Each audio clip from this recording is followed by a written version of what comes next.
temperatures this cold. Kristen Allen joining us live at the Warming Center. Now inside there at the Salvation Army in Green Bay this morning. And Kristen, this is really a place that can help people if they lose power in the winter.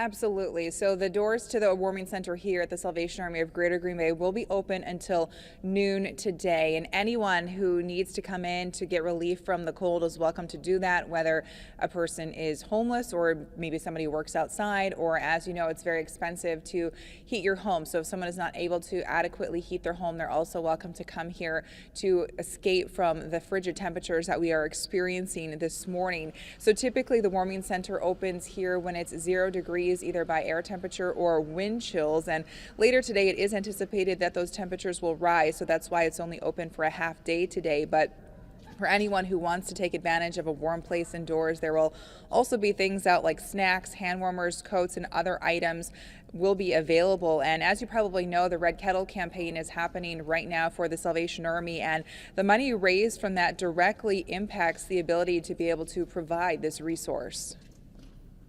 The ability for us to have the warming center and for us to be able to welcome people inside and offer them hot coffee and provide them a hot lunch and possibly give them things like hand warmers and heavier socks and hats and things like that. So if you're able to contribute in any way, either in-kind items or monetarily through the Red Kettles during this season, it's greatly appreciated.